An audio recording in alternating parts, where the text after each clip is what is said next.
Oh, I never get tired of our background music. Hello, everyone. Welcome back to the show. We got to find a way to incorporate it in the podcast. I do enjoy that, so that would be fun. That could be our it really does slam. We do need to find a way. We will figure it out. Point is, we are back with an episode of Notorious by Chance Live. I'm Chance Ellison. I'm Russell Howe.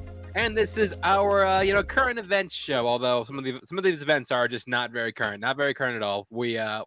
We do need to get more on the ball with this. Yeah, we need to do that. Yeah, like news is kind of like it's kind of like an in the now thing.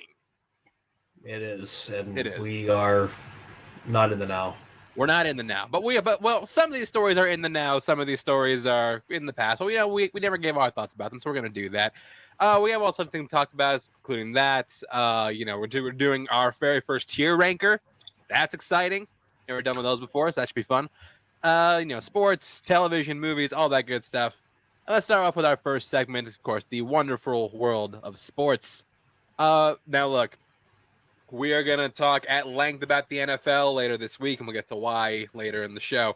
So we're going to be focused mainly on basketball right now as the playoffs are going on right now. Before we get into the playoffs, one thing I did want to mention is huge hiring in the NBA. Former Celtics head coach Ime Udoka was hired by the Houston Rockets. So in case, just recap, Ime Udoka was a guy, he led the Celtics to the finals in his very first year as the head coach. And then he massively violated the team's code of conduct. So he was suspended for a year. I'm trying to remember the name of the guy who took over for him. Give me a second. Because he was the assistant head coach, stepped in, but the Celtics are doing really good. So there was he is hired as full Joe Mazzulla. That's the guy. Joe Mazzulla. He was the assistant head coach. He was the interim head coach while Ime was on suspension. But the Celtics did so good with Mazzulla's had to keep him on and let Ime Udoka go. And now he's being hired by the Rockets. So I think it's a great hire by the Rockets, potentially, just because I was really impressed with the coaching job Ime Udoka did with the Celtics last season. Well, yeah, he took a team that was not even scheduled or slated to go anywhere, really. Nearly took them all the way. Took them all the way. Yeah. I'm curious how he does with Houston, because the talent in Houston is nowhere near that of Boston. No, unless you could take a time machine back and get James Harden and all those guys. Get James Harden back again. Get James Harden, Dwight Howard. Yeah. CP3 wasn't CP3 there for a second too? For a little bit, yes. For a hot second, CP3 was there. Russell Westbrook did a stint in Houston. Yeah. The Houston just had such a weird influx of players over the last couple of seasons. But yeah, a point is he is going to Houston. But here's the thing.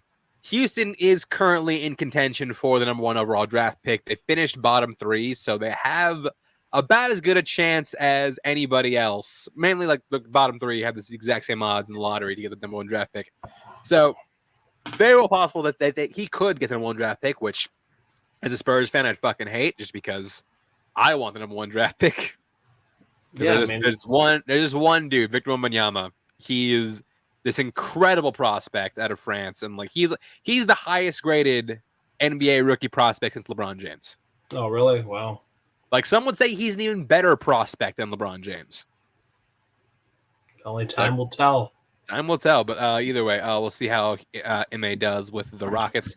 And secondly, we got to talk about the NBA playoffs. They are going full steam ahead right now. Looking at the back, we have some brackets or some series that have been determined. The only one to be swept was the Brooklyn Nets. They lost 4-0 to the Philadelphia 76ers, which look, I think Brooklyn did way better than they should have done. Yeah. Considering they literally just this past season traded all their best players. Yeah, Kyrie Irving gone, James Harden gone, Kevin Durant gone. Still to make the playoffs, man. Playoffs, nobody. I would still take impressive. it. I'd take it. But yeah, Embiid right this season, just he's a fucking menace, but he's just on another level right now. He's crushing it. The other series has been decided is Denver. Denver did beat the Minnesota Timberwolves 4-1. Again, pretty predictable outcome. Jokic right now is arguably the best player in basketball. Back to back MVP. The dude's been excellent. and he's carrying the shit out of this team. As of right now, the Clippers Suns game is still going on. Suns are up 128 to 113 against the Clippers, and they win this game. The series is over. Looking at the rest of the series, the Heat are like this close to pulling off one of the greatest upsets, maybe the greatest upset of this entire tournament.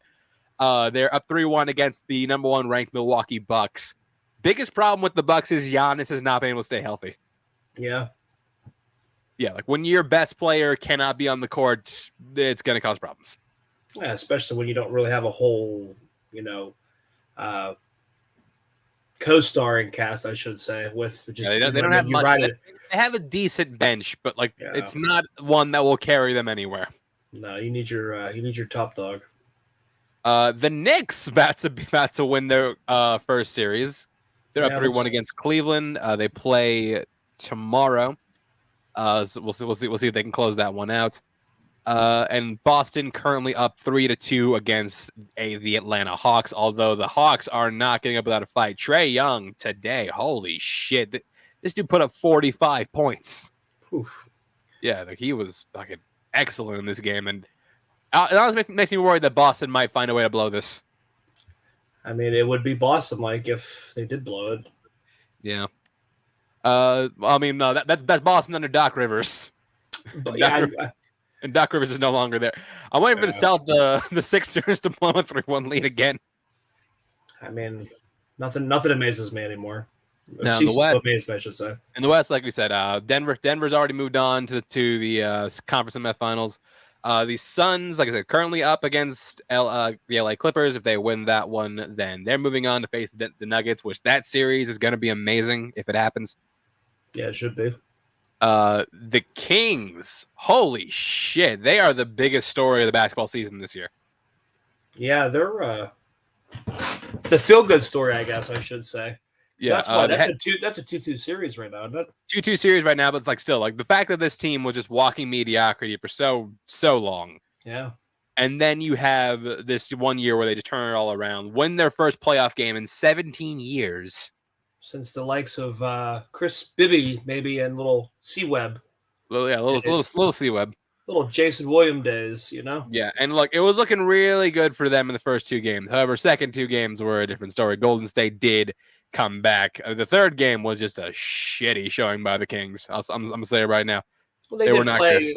They almost pulled that off the fourth game, though. I think they did. They were close. They only lost by a point. I think it was Curry's layup or whatever, and he missed it, and they had a shot to.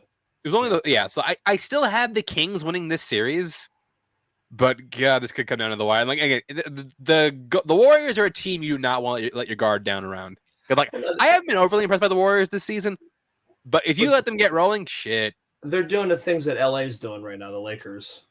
Yeah, LA Lakers, they're currently up 3-1, which is crazy. I didn't think they'd make the playoffs, first of all. They were looking just not great at all. They went from I still don't think they have the gusto to take them all the way, but right now, I'm just impressed they're taking it to Memphis this hard. If they click on the cylinders they're clicking on right now, they could be a scary team to play in the West. Up 3-1. They were dead to right. Not even they were chopping away just to try to get a play in to get into the playoffs. Yeah, and then they go from that to being up 3-1 to a number 2 seed. I don't know. Should be interesting to see what happens. Which is crazy because I remember I watched the game 3 on Friday, and man, John Morant was trying so hard. John Morant's been killing it this entire series. Mm-hmm. It's just the team has just not been showing up. I remember it was the fourth quarter and they scored 20 points, but it's all John Morant doing all the work. So I mean, it had to be an epic collapse at the hands of the Lakers to lose this series. It can happen. Don't get me wrong. It can happen. Will it happen? I seriously doubt it because I do think the next game is in LA, if I'm not mistaken. But I mean, they make it interesting if they pull off a win here. It's at Memphis. Never mind. It's at Memphis. Well, Memphis pulls off a win. Well, yeah. Then Lakers probably close out at 6. I don't know. Yeah, we'll see what happens. But yeah, this is gonna be a pretty fun playoffs. I currently, I'm a Spurs fan, so I really have no dog in the Spurs. I would like to see the Suns go all the way because I do love KD. I like watching that dude play. And I think like him and the Suns is like a really, really like scary team. And I'm a Magic fan, so Yeah, I don't have my. but Bachero won Rookie of the Year. I saw that. Yeah, a young team that I feel like has the talent, but we'll see what happens. Time will tell on that one. Just kind of like it's one of those things where you don't have much interest if your team's not doing well. Do you know what I mean? Like No. you check the scores out and you're like, yeah, you casually glance at the scores, but for the most part, it's like whatever. I don't care. Did you see the one game where Draymond Green just stepped on a dude?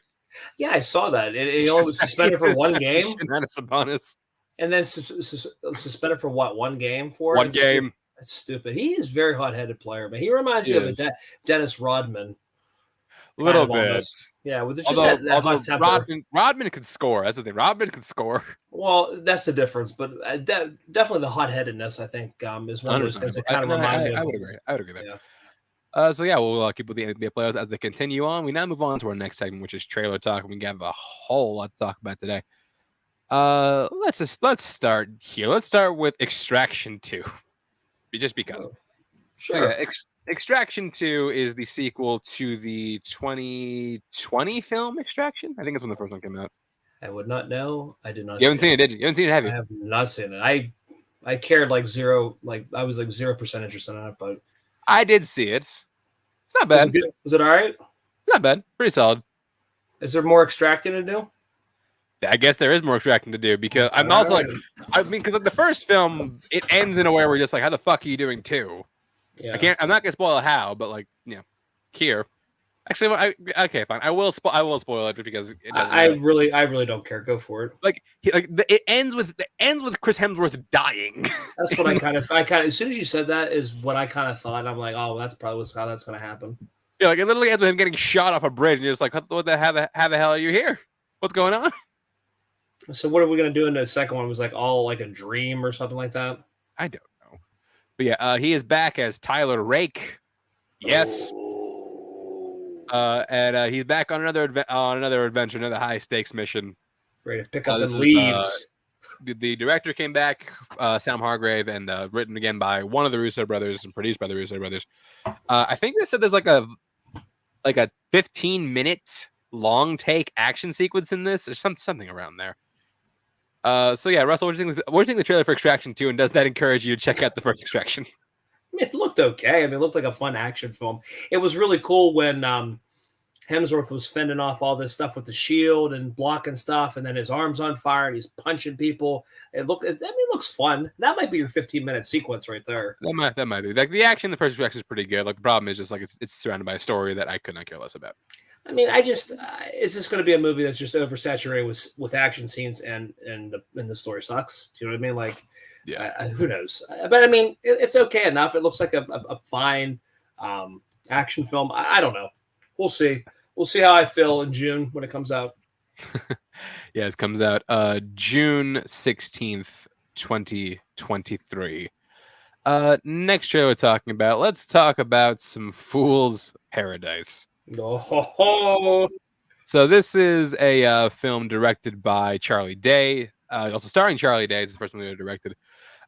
This is a movie about where his publicist finds a break where there's just actors like really hard to work with, and he finds a guy who was recently released from a mental health institution.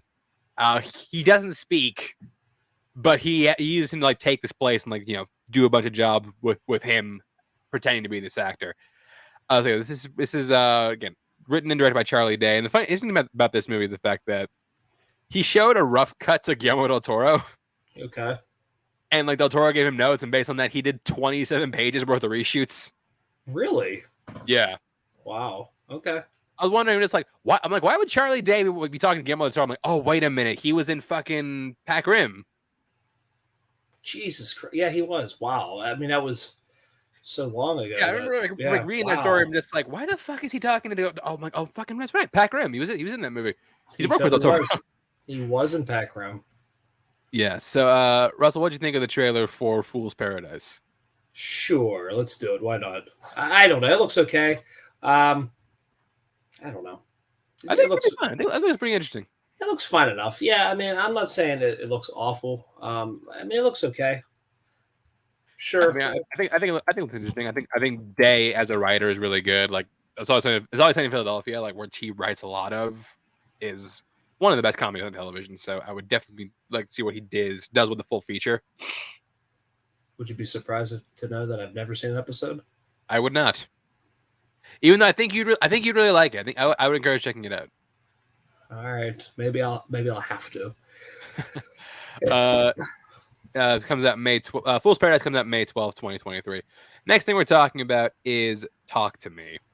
So, Talk to Me is a film that is being done by A24. You wouldn't know about watching this trailer because doesn't feel like your typical A24. Oh wait, no, never mind. This isn't A24. Why'd you Yeah, it lie to me? is. Wait, It is is it? A24. It is I'm absolutely looking at the A24. I'm looking at the wrong fucking movie. Oh, dude, you absolutely need to check the trailer out for this No, one. no, If you I haven't. saw the Yeah, trailer. Like my show notes are wrong. it's absolutely A24. Oh yeah, because I remember I saw it in front of fucking shit. What did I see it in front of? I don't Oh, remember. probably was it Pope's Exorcist? That might have been it. Because that's where I would have put it at. Oh no, I'm looking at the right movie. It's just for some reason A24 is not listed here. So that's what I thought. But I thought it was A24. I This could have is an sworn. absolutely got the A24 vibes for Yeah, sure. but anyway, about a group of friends who use a hand to summon spirits. So Russ, what do you think of the trailer for Talk to Me? Sign me up for it. I'm actually I'm intrigued enough by it. It's almost like a every. It's funny. It's like almost like everybody gets to get. It's almost like a Ouija board. It's a hand. Yeah, Really. And the one our main female character um, volunteers to do this, and I don't know what happens after 90 seconds. Like the war, like you have to get out within 90 seconds or something like that. I think it's like, yeah. Was They it? never say why. I imagine if they're like telling the Yeah. movie, but like, they never say why you have to get out in 90 seconds. Yeah, and everybody's recording on their phone, so like that makes me think that why isn't the girl thinking, "Oh shit, why am I doing this?" Yeah, right. Just like maybe this isn't a good idea. Maybe I shouldn't have volunteered for this, or maybe I need a couple more drinks Don't before. fuck with ghosts, kids. Yeah, maybe I need a couple more drinks to get a little bit more braver. I don't know, but I wouldn't. I've never tiptoed the boundaries Never done a of the Ouija old. board. Never done Bloody Mary. I've been around. Honestly, you know what? And maybe if it is real, I don't want to know. You know what I mean? I don't want to rock the boat. I think I'm okay right now. 39 Like years like of I life. like I don't Yeah. like I don't believe in ghosts, I but just don't want to. Yeah. I would still never do the Bloody Mary thing. I wouldn't do that in the Ouija board thing, man. I don't want to open up a Pandora's box of bad shit that happened. So I'm gonna go stay away from that. Do you know what I mean? I Yeah. like where I've gone 39 years It's on this it's earth it's, it's, without that. it's like I don't believe in this, but I Yes. don't want to risk that I'm wrong. Yeah, because I'm not very comfortable in my assumption that it's not real, or is Right. it? Like, you know what I mean? I don't want to be like, oh, but it is. And here now you've just unlocked a bad case of bad shit happening to you. You know what I mean? I don't want to do that. Either way, Talk to Me is set for release July 2023. Next thing we're talking about is Hypnotic. Uh-oh. This is a movie directed by why the fuck? God, Robert Rodriguez. Jesus Christ. You would never know about by looking at this trailer. This does not feel like a Robert Rodriguez movie. It does not. And it's basically a movie in which Ben Affleck plays a cop. He's trying to catch a bank robber who uses hypnosis to. Well, first of all, he loses his daughter, then trying to find a bank robber who may know where his daughter is. We never know, but he uses hypnosis as a means to rob banks. This stars Ben Affleck, William Fichtner, Jackie Earl Haley, Alice Braga, among others. Russell, what do you think of the trailer for Hypnotic? I liked it. Anything Affleck attaches his name to, I'm always curious. I think that one ups the excitement level, I guess, because I do like him as an actor. I like the co-starring too with Jackie Earl Haley coming out of the woodwork. Fichtner's good in anything. Looks like a pretty decent film with a kind of creative kind of storyline. So why not? Yeah. He also has a. I was looking at. This is his first movie since Alita: Battle Angel in theaters. First theatrical movie since Alita: Battle Angel. And I enjoyed that fine. So It was all right. It was fun. It was Yeah. decent. And yeah, I'm looking forward to it. Like I said, like Affleck is one of our guys, so we're definitely on board for anything he does. And this is set for a release on May 12th, 2023. Next, actually, oh, it's printed South by. How did I do it South by? Actually, I can't see it, so that doesn't matter. Next thing we're talking about is Asteroid City. So this is the Asteroid City. This is the latest film by Wes Anderson, and it takes place in 1955 and about a bunch of students and parents from across the country who gather for a stargazing convention. Stars, well, really everybody. I mean, it's his normal round table of actors and actresses, really, and with a little sprinkle of some newbies in there too. Yeah. You got like you got like your classics, like your Jason Schwartzmans, your Edward Nortons, your Adrian Brody's. Then you got like then you got like your Tom Hankses, your Hong Chow's, your Matt Yeah, Dillons, your yeah. Margot Robbie's. But yeah, you can throw a rock. You can throw a rock at this cast and hit an Oscar nominee. I mean, that's just how, especially as Anderson has grown as a director, filmmaker, his movies, and you definitely feel that. I mean, if you just saw a trailer and you didn't know who was attached to it, you know who's attached to it by watching the trailer. I think anybody who's followed his work. I mean, it looks like a typical Anderson film. I like it. Sure. Yeah, I think that's Yeah. interesting. I mean, I like the Tom Hanks is in it. I like the Tom he's work.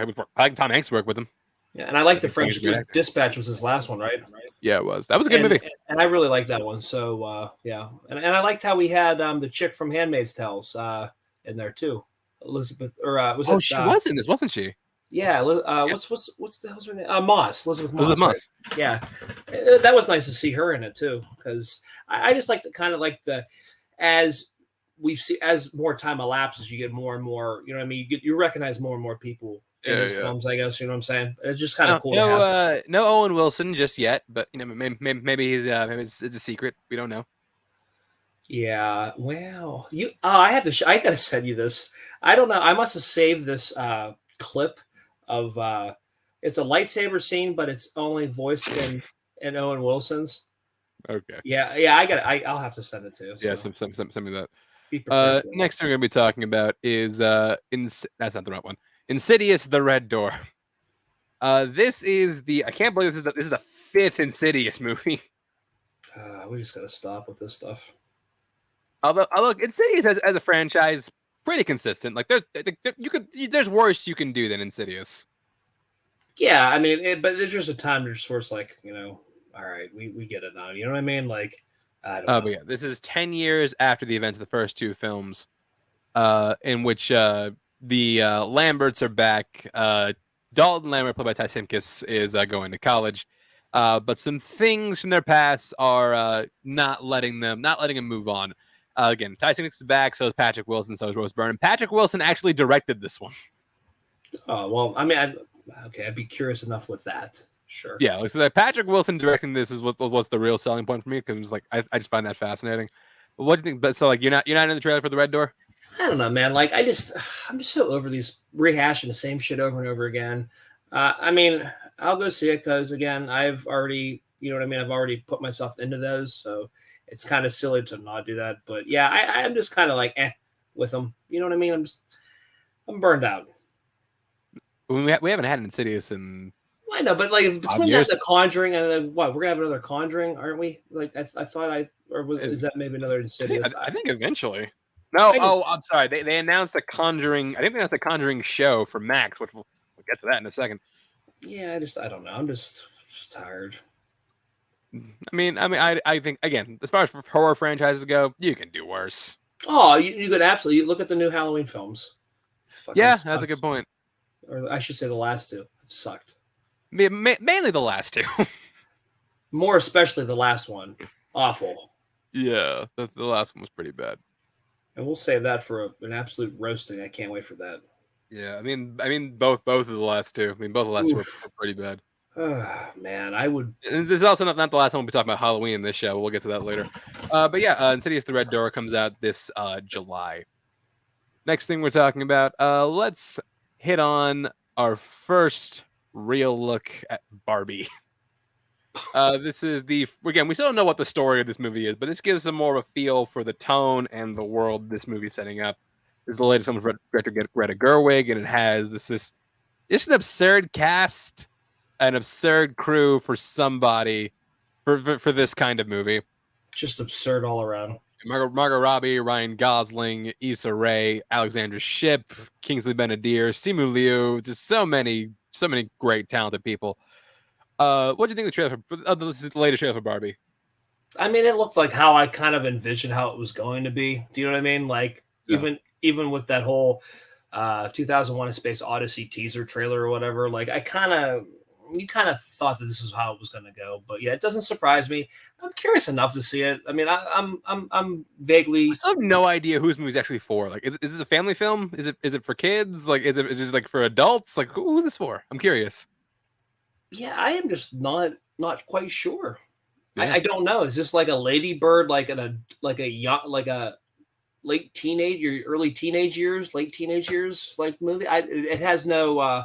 The audience is very Gotta try to figure this out. Suspicious. Yeah, you have no idea. Yeah, we don't even know what the movie's rated. I can't. I seriously doubt it's gonna be rated anything over PG-13. I cannot see. What I did like about the movie, it looks like because like the stereotype is like women can't get along.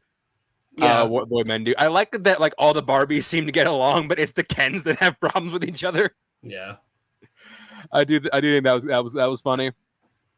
I think Ryan Gosling is doing a great job as Ken. Yeah, I mean, he's enjoying it. He's having fun with it. I mean, it looks okay. Like I said, I'm curious enough about it to watch. Like I said, comes out July 21st, 2023, opposite Oppenheimer. So that's gonna be an interesting box office race that weekend. Next thing we're talking about is actually I think the rest of these are all summer releases. Now that I look at it, well, no, yeah, all of them. We got our first look at Blue Beetle. So this is the first major live action brand name Latino superhero movie. Because you can't say first Latino superhero movie because Miles Morales exists, which we'll get to in a second. But yeah, this is the first brand name live action one because El Chicano, nobody counts El Chicano. If you know what that is, good on you. But yeah, this stars Zola Maridueña. He's the guy from Cobra Kai. The main Johnny's Hispanic child. Yes. He adopts. And basically it stars him as this kid, Jaime Reyes. And he's he's down with luck, he's smart, he's trying to figure things out. But then he comes in contact with this thing. I'm giving you an education also. This kind of called the Scarab, where it's like this piece of alien tech that acts like the thing to protect its house. Like it creates a whole suit of armor, like we see in the movie. He can fly, he can create weapons, do energy blasts. So yeah. So someone who's not familiar with Blue Beetle, what did you think about this trailer? I liked it, having been like obviously no idea. So I kind of like being like that, so I can get that different perspective, I guess, as not like kind of you that know a lot more than I do about it. But no, I liked it. I think it has a different feel to it, not your typical superhero film. So I liked it in that respect. Yeah, I think it looks like a really good film, and I'm glad that DC is getting back into the trying to put some more stuff out. Yeah, I mean, I think this is a really good again. Like we haven't really seen like a big budget Latino superhero movie like this, at least in live action. Yeah. And everyone saw a cast like Maridueña, Adriana Barraza is in this. I was shocked to see George Lopez pop up in this movie. He's everywhere, kind of, sort of. Kind of like he's kind of everywhere, but mostly not. Yeah, I mean, it just appears randomly. And Susan Sarandon as the villain, I think this is really great. I always like Susan Sarandon. Yeah. And yeah, this movie comes out August 18th, 2023. Next show to talk about. Speaking of Latino superheroes, let's talk about Spider-Man Across the Spider-Verse. Look at that segue. We got our second, again, people. I remember people saying like, "Oh, this is the first Latino superhero." I was like, "Hey, yeah, bruh, we got Miles Morales doing this thing." Yeah, come on now. So yeah, basically, this is the sequel to Spider-Man Into the Spider-Verse. And Miles Morales as he's being approached by this whole realm of spider people, and the best spider people who want to protect the multiverse, led by Miguel O'Hara, played as we saw in the first film by Oscar Isaac. So it looks like it's going to be this Spider-Man versus all the other Spider-Men. Yeah, and we are getting so many Spider-Man. I saw Punk, I saw Spider-Punk. I saw Spider-Man India. There's Spider-Woman in this. It looks nothing like the comics. I'll say that right now. But it's cool. I don't mind the redesign. Russell, what do you think the trailer for Across the Spider-Verse? I mean, I dug it. I mean, obviously was already in before even seeing a trailer. Just what the first movie set forth as, and just a spectacle to see on the screen. And this one's gonna really live up to that, if not push the envelope even more. Yeah, I'm on board with it. I like what they did with the first one. It was a very it was one of those. It was like a sleeper. It was a sleeper hit. Yep. The last one that came out. And then now this one, like the stakes are a little bit higher, but this is gonna make huge money. It's over $1 billion. Absolutely. You think so? Yeah, I don't see why not, man. This with what it did and how it pushed the boundaries of just animation in general. Game changer, Animation, absolutely. it's absolute game changer. The hype, it's still there for it. And I think, like I said, it was positively, received when it came out. I just think the second one's just going to continue to push the boundaries of this franchise. Yeah, so we will see how that shakes out. And this is set for a release on June 2nd, 2023. I'm curious, what did the first one make? 'Cause I don't have the exact number. I mean, Let's see. I'm looking up right now. Could have been too crazy. I mean, 384. I mean, that's good. I mean, for no, it's really good, but like to go from that to $1 billion, that'd be like a crazy jump. But but what I'm saying is, I don't think you're crazy. I don't think you're crazy. I don't think it's like impossible. I'm just saying it should be like it's a tough sell. But I think the fact that it can be like a repeat viewing, like your Mario Brothers, where I think that with that, and I think if you can get a good across the seas numbers, your international, I really do think that I would not be surprised. It's got potential for sure. I don't think you're wrong. Yeah. Next thing we're talking about. Let's switch over to the realm of television for a second. I think the rest of our trailers are all Disney. Look at it. First one we're talking about is Secret Invasion. This is the latest MCU show. We haven't had one this year yet. This will be the first. And this basically this is a Nick Fury starring show as he returns to Earth to basically combat a Skrull invasion. Skrulls being the shapeshifters from Captain Marvel. Again, pretty obvious why that's a bad thing. They can basically take the shape of anybody and do whatever the hell they want, to just change the world however they want to do it. Returning, you got Nick Fury, you got Ben Mendelsohn, you got Kobe Smulders, also Don Cheadle. But you got some new cast members, including Olivia Colman, Emilia Clarke, and Kingsley Ben-Adir. Russell, what do you think of the trailer for Secret Invasion? I liked it. I like the different direction we're going now, where it's a Nick Fury centered show. You know what I mean? I think where he's not having his whole star-studded cast of players. I'm kind of curious to see how they're going to do that with kind of how they've pretty much hinted about the Avengers. Like the Avengers aren't really anymore. You know what I mean? So we'll see what happens. I don't know. I'm kind of curious about it. I do like the fact that a Nick Fury center-driven series. Why not? Yeah, no, I mean, I've always liked Samuel Jackson in the role. I'm excited to see like what he can do at the forefront. Yeah, I'm curious like how they approach the Skrull, because like again, spoiled about Captain Marvel. Like in Captain Marvel, we find out like these Skrulls were not the bad guys. No, they were actually the good guys. They're the good guys. They were the ones being persecuted. But like now they're the bad guys, because like in Secret Invasion, the comic, like the Skrulls are like evil. Yeah. And then the Kree aren't great either, but like the Skrulls they're behind this whole Secret Invasion. So I thought they were gonna have the Kree be the ones invading because they can look human. Turns out they're not doing that. They're sticking with the Skrulls, so it's gonna be fascinating. I'm curious how they're gonna explain why the Skrulls went turncoat all of a sudden. Yeah. You'll see how that shakes out. But either way, I am excited for this one. This is set for a release June 21st, 2023. It'll be 6 episodes and be the first Marvel show of Phase 5. Speaking of Marvel, we got to talk about The Marvels. This is the sequel to the aforementioned Captain Marvel. And this will bring together one character from a show that you saw, one character from a show I know you fucking didn't, which is Miss Marvel, which is nice. Which I did not see. You did not see that one. I know you didn't, but again, played by Iman Vellani, and basically it's gonna be like a whole body swapping, place switching, Freaky Friday like space adventure, with all the Marvel characters. Marvel, as in like Captain Marvel, Miss Marvel, and Miss Marvel, Captain Marvel's Black Psychic. This is not directed by the directors of the first Captain Marvel. It's directed by Nia DaCosta, who did Candyman. Russell, what do you think of the trailer for The Marvels? I liked it. Like a female-led film. Agreed. I liked Captain Marvel fine. Captain So Marvel was fine. I just think I think yeah, the problem with Captain Marvel and just the thing with the character in general is the fact that they haven't written her to the point where she really has that distinctive personality. yeah. Like I mean, she comes across like very wooden, very just like not uppity, but just like very stoic. She doesn't really. There's not really much to her. I could not describe Captain Marvel as a person to somebody.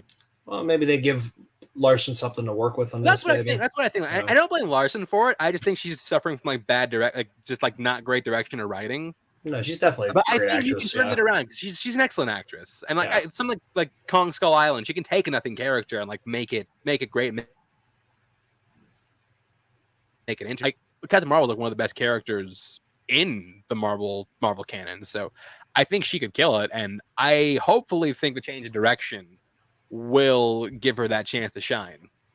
Yeah. Hopefully. Yeah, we'll see how it happens. And yeah, the Marvels is set for release on November 10th, 2023. Next thing we're talking about is Elemental. So this is the latest Pixar movie. This is about people who live in a world of elements. Think Zootopia, but it's also kind of Last Airbender as well.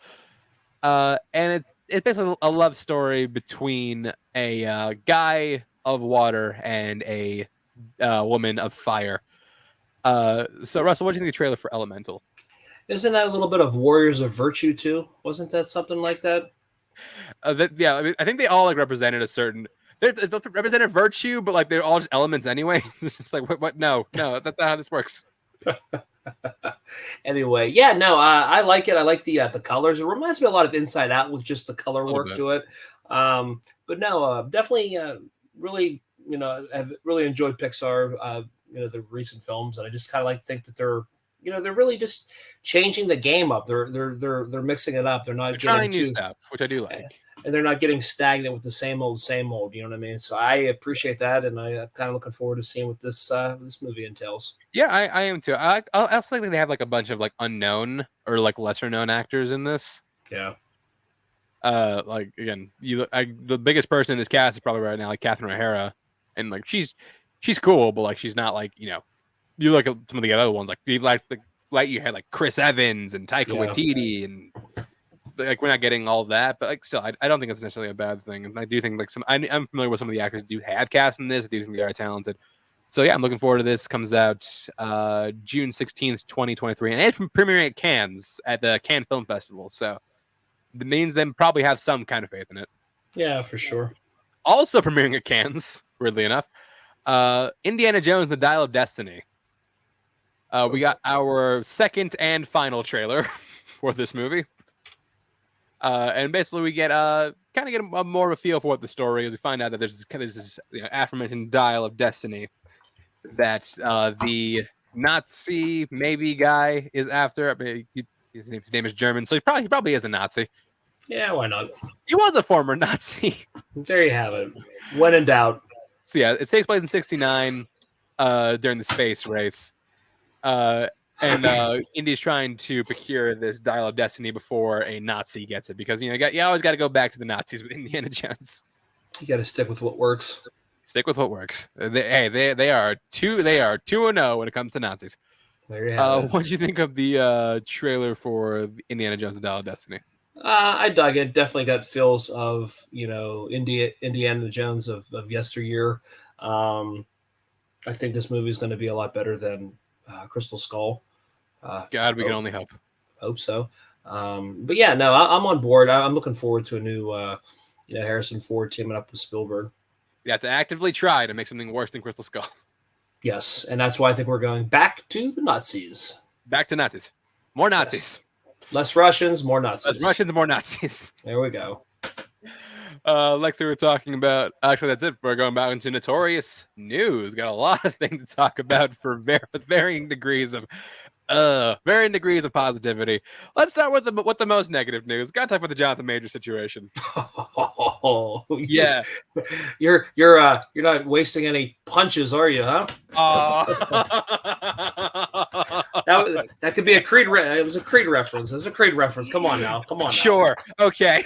Come on now. Oh, that plays Okay, right into anyway, it. Come on. if you haven't heard by now, you have. If you haven't heard, so like, well, it started when Jonathan Majors got arrested for assault in New York. Man. And again, he was let go. The charges were dropped, but after that, Apparently, we got so many reports of abusive physical and I think like emotional mental abuse from like we got where there are a lot of like people coming forward about things that Jonathan Majors had done to them. Jonathan Majors takes Manhattan. I don't know. Like Jonathan Majors, like usually method acting comes before the movie, so Yeah, I just strategy this time. Yeah, I just oh man. But like, yeah, we're curious how deep this thing went. Turns out it went really deep. There's a lot of people collaborating with the the Manhattan District Attorney. They'll build a case against Jonathan Majors. And like look, as of right now, he has not been convicted of anything, so we can't say he's been convicted. But so everything's alleged at this point. But I will admit, it looks very bad. Yeah, when your agent's dipping out on you, no, man, when your does not look agency very and your hot. PR reps drop the people you pay drop you. So you can't say that they're doing it just because they're not getting paid. They're getting paid, and they're getting going, paid, and they're still not doing it. and they're walking away from the Titanic sinking. It just does not look like a great situation. No, this does not look good. He's getting dropped by his agents, dropped by his talent agency, dropped by his reps, dropped from several movies. And I wouldn't be surprised if obviously him being we'll talk about that in a second. First of all, we gotta say this is an absolute bummer because we were both fans of this dude. Great fucking actor, dude. What he did to really elevate the next Thanos. You know what I mean? Yeah. In Ant-Man. I was excited as fuck for him to be the new Kang. Loved his acting in Creed 3. Thought he was fantastic. He was great in Creed 3. Really, really great. This guy's such a promising actor, man. This is so shitty. Yeah, it is shitty. And like, if this is true, which again, alleged, do not sue us. If this is true, it's a bummer. Hearts go out to the victims. But either way, whether this is true or not, he has to get dropped as Kang. You have to drop this dude. It's going to have too much. It's going to have too much like red tape carries around him. Way too much baggage and way too much bad press for him to stay on. Like, keep in mind, like they fired James Gunn for way less than what this dude allegedly did. Yeah, and they kept Ezra Miller in to do a Flash movie. That's true. They did keep Ezra Miller. Let's the same company. So yeah, maybe he goes to DC. But I'm saying that he had been wrapped up in negative things a lot. Do you know what I mean? It wasn't just one incident. There was more. It was a chain reaction of bad events that, like Lemony Snicket, a series, Ezra Miller, a series of unfortunate events. But this Jonathan Majors thing, this really sucks. I'm really hoping somehow that this is not true, but where there's smoke, there's fire, Russell. There's just it's not looking good, man. It's just not. It's not looking good. It's not looking good, man. But again, the question is now, like, who do you get to replace if he is fired, which I do firmly think he will be. Who do you get to replace him? Because here's the thing, you can't go back and undid this because look, Loki season 2 already in the can, and he's a big part of that season. Yeah. So you can't undo that. All you have to do is just move forward.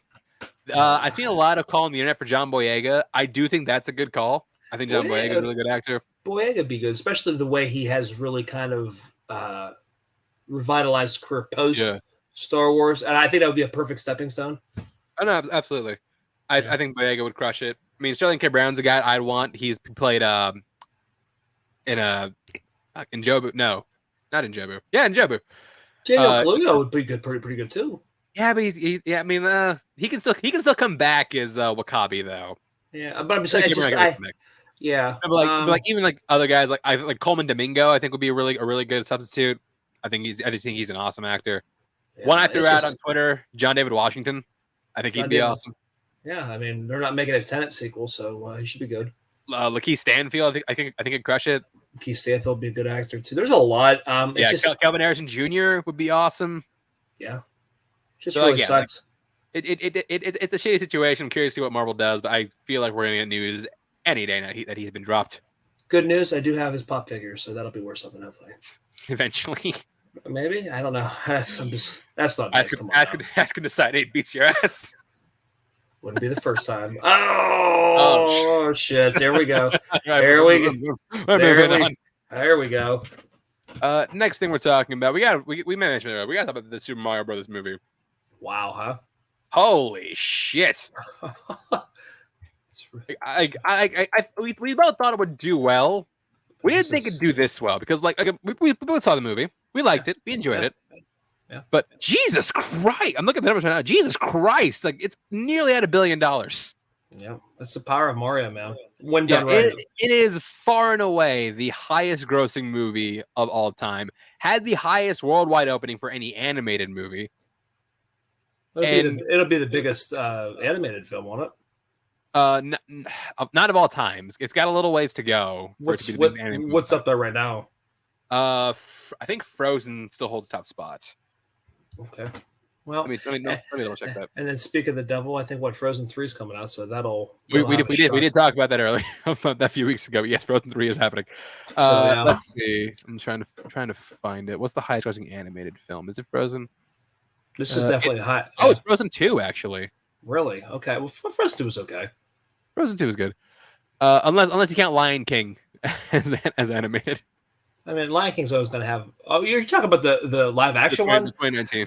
Not an animated one. I mean, it basically is. It's all on computers. It's computer, but it's not animated like how I feel what you mean. Yeah. But so like the movie's crushing it. It's causing a lot of interesting discourse where like people are really kind of hyper fixating on the Rotten Tomatoes score, which let me stress, it's not awful. Like it's sitting at like 59% right now. That's a percent away from being fresh, isn't it? Yeah. Yeah. So like again, like people acting like this got like dog like BVS, which it didn't. No, I mean you're a percentage that could change with a couple positive reviews. That could jump up to the 60s and be fresh. So I don't know what everybody's complaining about. Yeah, again, we both saw the movie. I understand why people like critics like wouldn't like it. Like it is simplistic in nature. It's really quick, fast paced. Like sometimes to his detriment. But if you play the games and you followed the character along the ride, like my age demographic or your age demographic, like it's been there. It's been constant. You know what I mean? Yeah.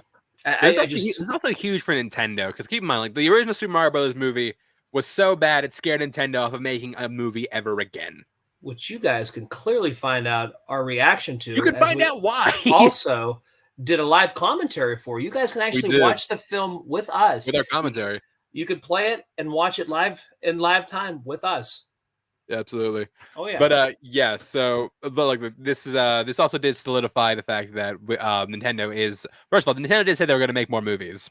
Oh, I mean, they're stupid not to. This is an absolute. But no, but like movies based on their property, like I said, like they were really stingy with like how their work was trade. Like that's the whole reason Mario wasn't in Wreck-It Ralph. A no-brainer for sure. Absolutely have to do this. I would love to see. They were very protective of their property, but now they see like, oh, we can't be viable, we can't be successful. Like I think they're going to do more stuff. Like I'm shocked we still haven't gotten word about a Mario sequel. Would love to see Mega Man. Would love just a lot of different things that you could do with Nintendo. Doesn't Sega own Mega Man? It's Capcom, isn't it? I think Capcom. Oh, it's Mega Man. You're right. No, they do have Mega Man. So, like Mega Man would be a property, like you could even do a spinoff of a Donkey Kong. Mega Man. I like to see Metroid. Metroid, you could do. Legend of Zelda. Legend of Zelda would be fun. But yeah. So I mean, again, I do think we'll hear word about Super Mario Brothers sequel sooner rather than later, which I would welcome. I do want to see more expansion on this world, more expansion for these characters. Yeah, absolutely. I mean, yeah, I think the first one was a pretty fun time. So yeah, congratulations to the team on Super Mario Brothers movie. Who'd have thought we went from just like questioning everything about the cast to actually being genuine fans of the movie? And again, this is a modern day Sonic. Yeah, I mean, yeah. Although for us, I'm saying, you know, it's a little less severe than Sonic, but yes, I will contend there. Yeah. So yeah, there's that. Speaking of animated sequels, it looks like Shrek 5 is finally back on the table with the entire original cast return. Again, we have no hard confirmation about this, but with the test of Puss in Boots 2, it looks like Shrek 5. They're finally discussing Shrek 5 Only thing is, it'll be done by Illumination. But Illumination did Mario, so I mean, Yeah. why not? I would like to see it go. I don't know why. I I want don't to know why see the Illumination DreamWorks guy is though. teasing it. I would like to see it go to DreamWorks, I want to unless see DreamWorks. DreamWorks So Illumination combined. I'm not really sure, but point is, would you want to see a Shrek 5? I'm down. And when would they do it? I think a perfect year. Well, it would have to be next year for the 25th anniversary because what 99, right? First one. No, no, a 1. Oh shit! Oh, well, never mind. Why They am I yeah, thinking they 90s? way Wow. missed the 20th anniversary. Jesus God, no, 25th anniversary. So make it a 26 for the 25th anniversary. It makes sense. Yeah, well, no. No, yeah. Good time. So what's it 1999 for, man? Wow. I have no idea, but yeah. Blah. Anyway, yeah, no, I'm down. I really, really revere and I really cherish the first Shrek. We reviewed the first Shrek on the We did show. review the first Shrek. You want to go hear our thoughts on that movie? Yeah, I really enjoyed it. Like I You said, know it's what? just, I watched Shrek 2 recently. Still holds up. Still fun. I like it as a sequel. Yeah, I think that's better than the first Shrek, honestly. It's close. I still like the Really? first one, the second one, and then they get bad. Yes, they did get bad, but then they get good again with Puss in Boots. I would love to see a Shrek movie in the style of Puss in Boots: The Last Wish. Puss in Boots, the second Puss in Boots, holy shit! That was again. I can't gush enough over that because I was so. I was expecting dog shit. We weren't expecting anything from that movie, and it was one of my favorite animated ones of the year, easily. I think. Mine too. Yeah, and so yeah, total delight. And really glad too, because I'm glad for the franchise because it's such a beloved franchise that's been out for 22 years. So yeah. So we'll see if that ends up happening. There's also word of a donkey spinoff happening at some point. We'll see if that happens. They always tried to do that, didn't they? They tried pushing that out later, didn't they? They've tried a donkey spinoff for a couple times. It's just not I don't think it's just a centered film that we could do. I don't know. Of course, they never did it, so we never know. They never did it. We never know. Next thing we're talking about. So what are we gonna? Let's go here. Speaking of sequels, we did get official confirmation for the Godzilla vs. Kong sequel. We knew it was happening, but now we finally got a title. It's not Godzilla versus Kong. It's Godzilla and Kong. It's Godzilla Kong: The New Empire. Garbage. I think that's what it's called. Hold on. Let me make sure. I don't want to get this wrong. So hold on. It is Godzilla Kong: The New Empire. I was right. So that's because they're teaming up. It sounds like they're teaming up. I'm not sure what they're doing. Don't like it. I already don't. We don't know what they're doing, but they're probably going to throw it down again. Yeah, they should because the first fight was bullshit. Thank you. I mean, the first fight was you that Kong lost. I'm Team Kong, man. I don't know, whatever. That first fight was pretty legit, though. It was fun, absolutely. But they're coming back. Adam Wingard returning to direct. Dan Stevens starring this time. Rebecca Hall and Brian Tyree Henry returning. Nowhere on anybody else coming back. This is set for air release on March 15th, 2024. So next year. So are you excited for Godzilla vs. Kong 2? I am. I have one question, though. Can Kong throw down like Kang? Oh, we did it again. Sorry, I'm just playing. Just teasing. Just teasing. Yeah, absolutely looking forward to it. I just hope we don't do that whole entire where we oversaturate like Godzilla King of Monsters did with all the I mean Godzilla vs. Kong was pretty good at like holding back. No, I liked it. I don't want to just I know what you mean. But I think that Wingard had a really good grasp on the first one where like he held back because like that's what I like about the first Godzilla it's easy, where like they held back, like they teased the fight and then when it finally happened, like that payoff was amazing. Like the Jaws-esque almost how Godzilla. Yeah, exactly. Godzilla did. Yeah, I liked that. Yeah, I'm definitely excited for this. This could potentially be my top 10 anticipated movies of 2024, but we'll see how that happens at the end of the year. Well, that's a good move that WB is doing. We got to talk about a stupid one they're doing. Actually, a couple stupid ones they're doing. First of which they decided to drop the HBO from HBO Max. So the series is just going to be called Max now. You're talking about what the HBO Max is going to be just called? No, it's just going to be Max now. Why? You didn't hear about this? No, I've been hiding under a rock apparently. Yeah, no, like this is like I think at the end of May, it's going to be strictly Max. All right, so my subscription's still going to be good. It's just just No, Max. there's no HBO. No HBO. Just Max. Well, that's dumb. It is dumb, isn't it? What the fuck? Why? Like I don't know why. that has good. I mean, HBO Max has good shit on it. Like I No, mean, it does. Like they're not changing the service; they're just changing the name. oh, okay. I was gonna say Like so. It's gonna happen. like HBO. They're just not calling it HBO Max, which is stupid because like people associate quality with HBO. But Like you have like, you want that in your name. but you have like The Sopranos and all that shit still in there, and they were Still there. on home Yeah. box office. Why would you change HBO? I don't know. It's fucking. It's just so funny watching you react to this in real time. Yeah, because this is Wait the a first. minute. Wait a minute. What? This is the first I heard of this shit, man. I don't know if I like it. No, I, don't, I definitely don't like it. There you go. You can even timestamp this at 56 minutes. I found out that fucking HBO Max is just HBO is leaving Max. They're getting divorced. That's They're getting divorced, and we're just getting Max. That's dumb. They also did announce several new things in development. Welcome to Derry, the It prequel show is happening. That got a cast. I do like the flight attendants. Speaking of HBO Max's stuff, I still haven't seen the flight attendant. The second season wasn't that great. First season's where it's at. Second season was eh. Yeah. So let's see. In the Penny in the sorry, I don't say Pennywise series. In the Welcome to Derry. Well, it's basically Pennywise the series. People attached this so far. We have actually mentioning names. Madeline Stowe is going to be in it. James Remar is going to be in it. Joe Benedetto is going to be in it, which is interesting because he was in the newer version of The Stand. Oh, okay. And then my question was: are any of the kids transfer over at all? Anybody that was in the first? Oh no, this is taking place before all. Oh, so this is. Oh, so never mind. Okay, disregard. Throw that out. This will be like one of the hauntings before. The Losers Club took over. No word on whether or not Bill Skarsgård is going to be back, but Andy Muschietti is involved. He has to. We also Bill Skarsgård. Yeah, he has to be back. There's no way. You can't do it. You cannot. It's so synonymous now, especially like now modern, as I'm sure Curry would have been back in the 90s. Yeah. They also announced there's going to be a Conjuring TV series in development. Don't know if I like that. Don't know if I like that news. Speaking of which, like I said with the Insidious stuff, I just think it's just too much. Yeah, a little bit.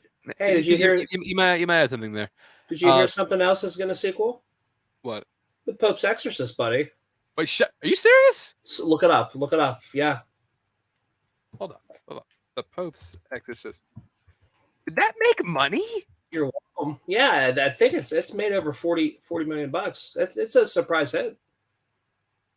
I have nothing. Oh my god! Hell yeah, man. Okay, well, real quick tangent. Did the Pope's Exorcist did the ending remind you of Escape Room?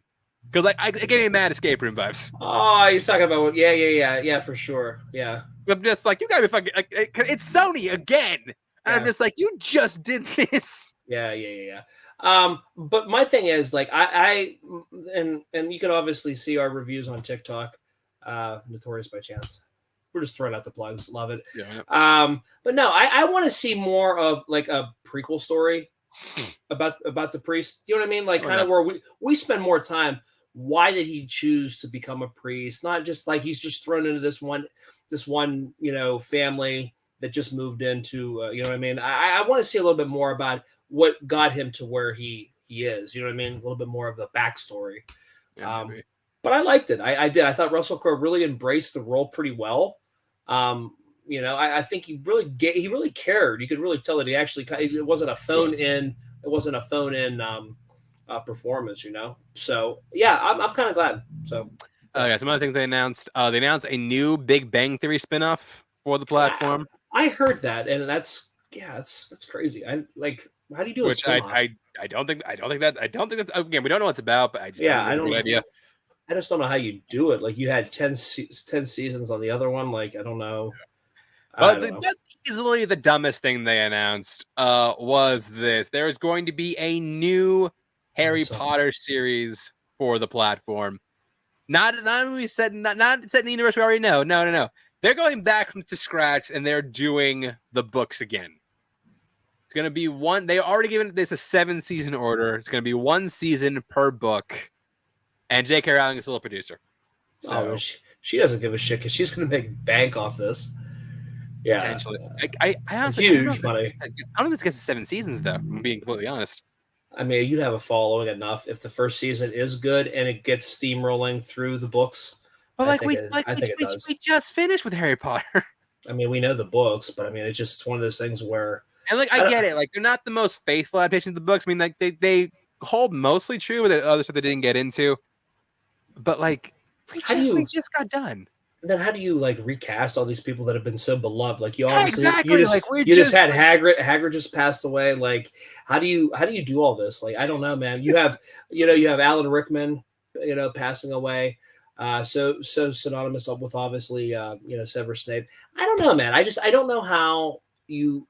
I don't know. Helen McCrory just passed away recently. Yeah, I just don't know what you do, man. Man, I don't like this move. I think there's so many things you could have done as far as Harry Potter goes that was not this. Post after everything No, after not even post. Just do like something like make like a show about like Hogwarts in like the 70s, where like be about like Harry's parents and Snape when they were younger. Like make it about like the Marauders. Like Yeah. I think there are things you could have done that are just not this. But like this is it's a desperation heave clearly. Could have a Just show about because the Dursleys, Fantastic Beasts did not work. Yeah, have a show about the Dursleys. just them in their house making Yeah. elaborate Eating. desserts. Eating and making fun of Harry, There you have it. So, make the entire series, make the show, but instead just have it be about Harry's time with the Dursleys, just his abusive childhood with the Dursleys that he keeps sending back to. But you can kind of put in like a bake off, like a cook off with them too. Oh, like a pastry, the great Harry Potter Bake Off, like a pastry bake off. There you have it. and Russell Crowe is judge. And I knew you were going to go there, Mr. Pope's exorcist himself. Yeah. Oh man. Going back to some other things. Next we're going to talk about is let's stay on the realm of WB, because we do have word on some of the first actors who are going to be a part of this new DCU. Because Creature Commandos, which was going to be the first project coming out of the new regime of James Gunn, did get a cast. Well, the first one was Frank Grillo. He said that he was already cast in the DCU. We didn't know who he's playing, but we do have word now. So this is the cast we have laid out for us. Frank Grillo is going to be playing Rick Flag Sr., which Rick Flag's dad from Suicide Squad.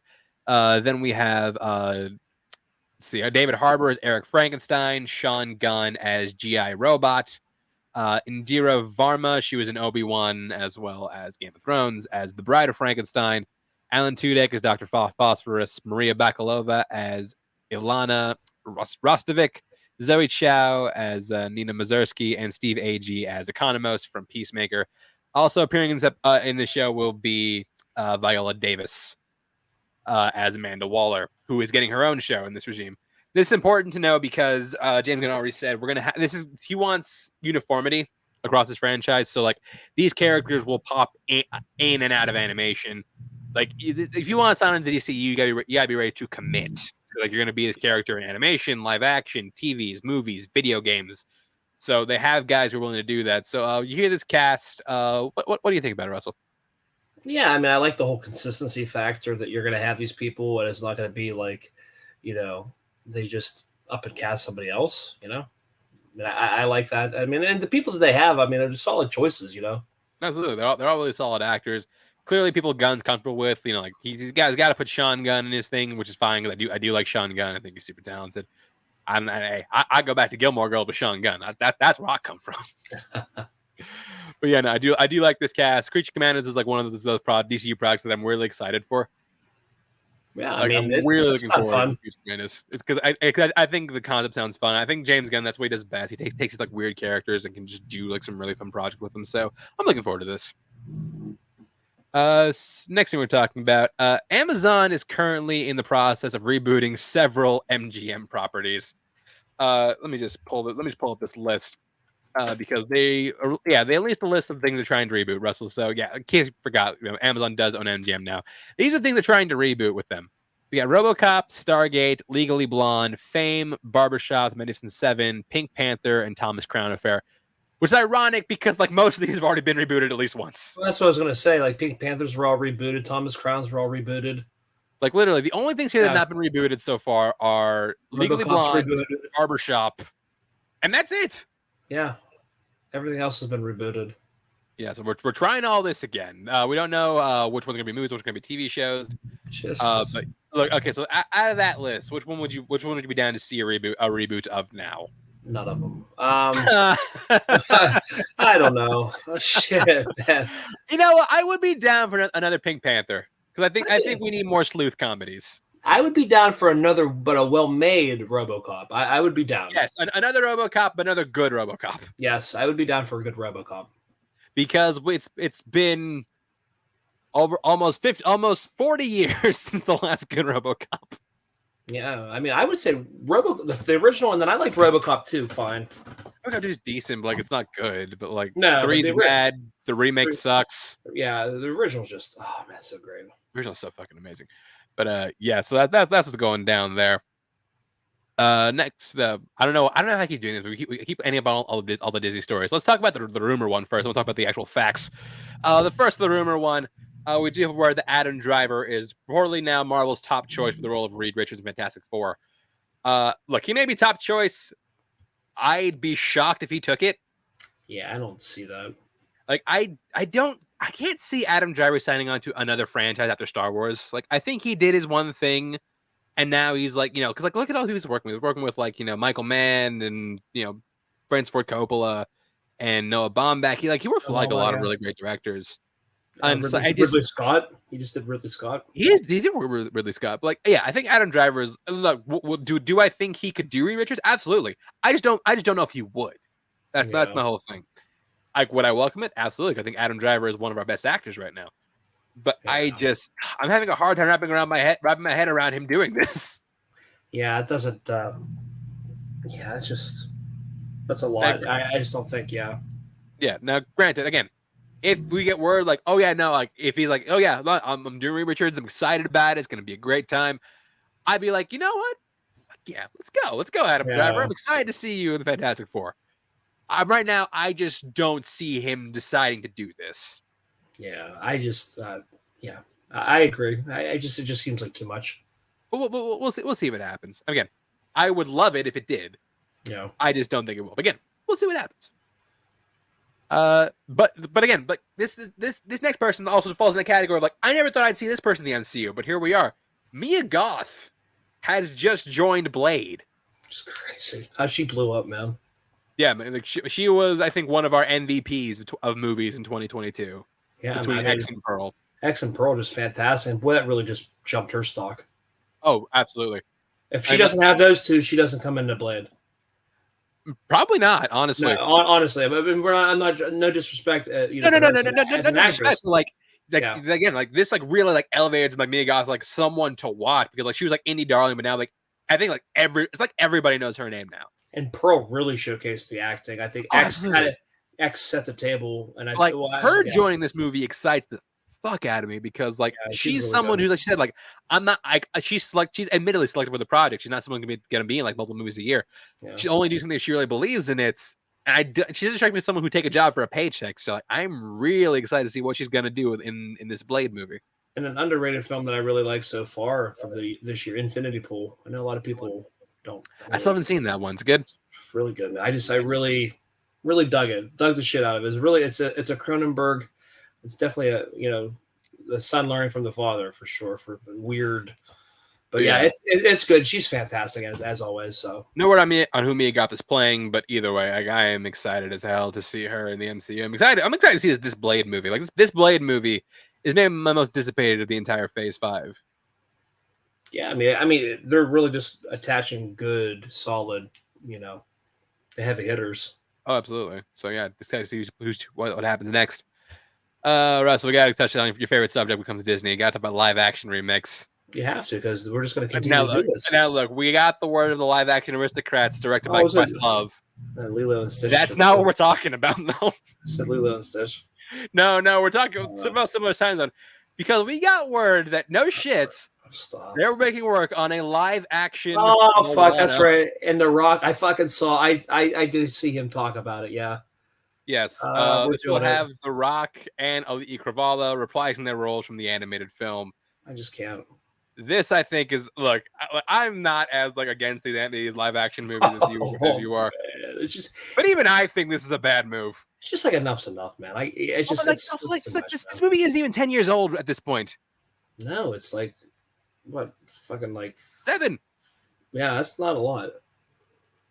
And like look, like I understand why this is being done, and I don't think it's like fully Disney desperation, even though it really feels like that. It really feels that way. This The feels Rock like needs a another Rock project. desperation move. I was This feels gonna like say The Rock needs a win. yeah, because he doesn't. I mean, he has no Black Adam now, so he needs something to kind of sink his teeth into. He can't be the face of the DCU anymore. But I mean, like I said, he's making a good go for the XFL. So I mean, and he got the Zoa energy drink going, so he's all right. He'll be all right. Yeah, but because of everything with Black Adam and Shazam, like he's in his PR team is in full blown crisis mode, so he needs something that's going to gain some goodwill. I don't think this is the move. I don't think it's the move for that. No, and then he needs something that's going to be a hit at the box office because like the last couple of his movies like have not done particularly well.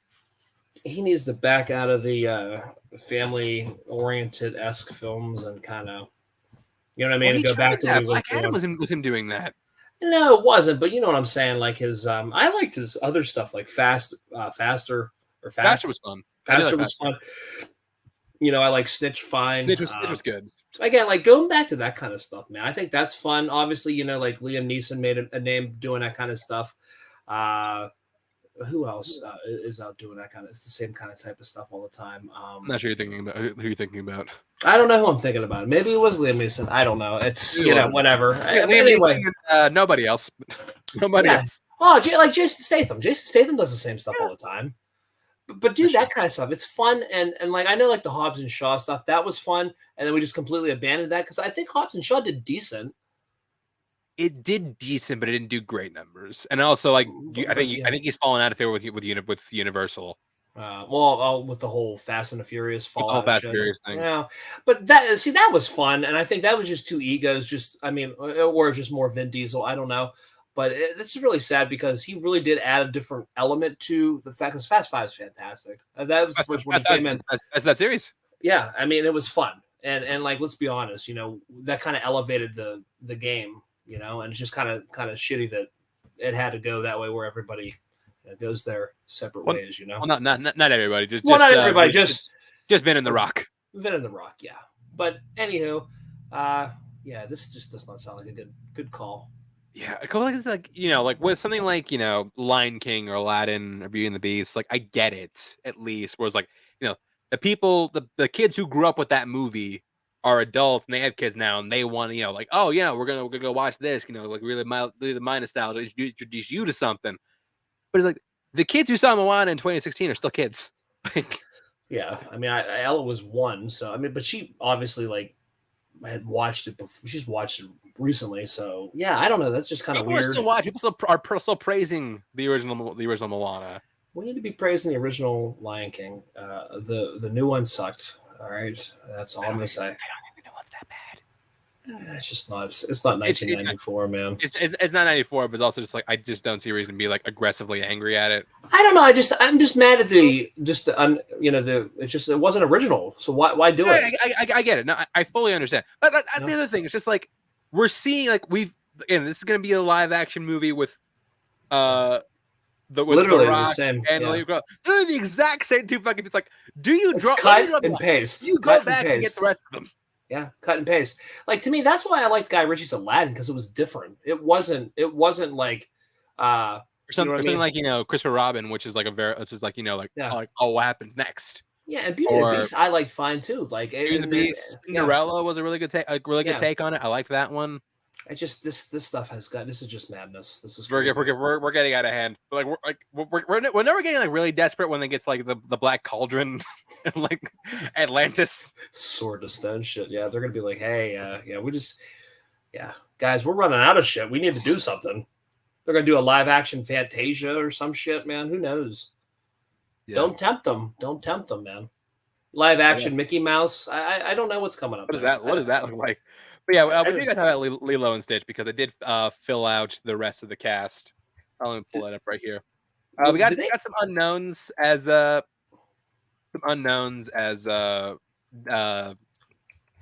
Lilo and Nani. Tia Carrere is going to be in the movie. She's going to be a different character. We have Zach Galifianakis, who we talked about. Billy Magnuson, who was in the live action Aladdin, is going to be in it.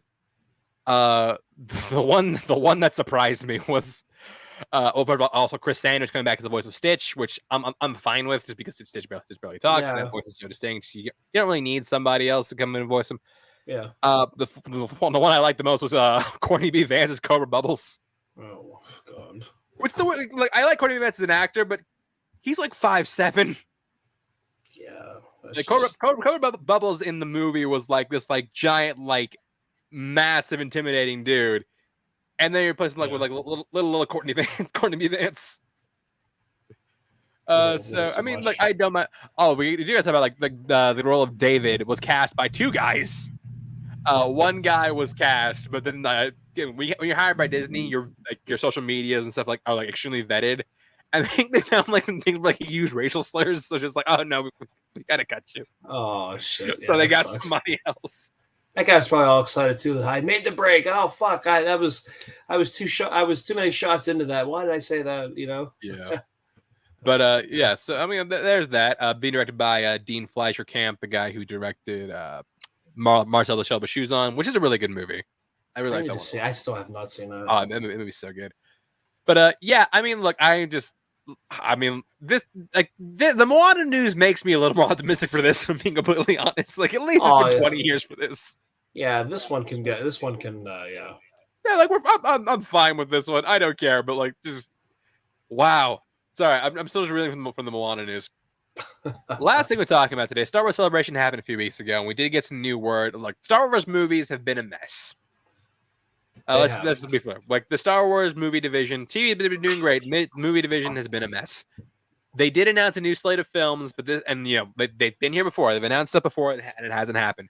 This one, I do think these have a really good shot at happening based on who's attached.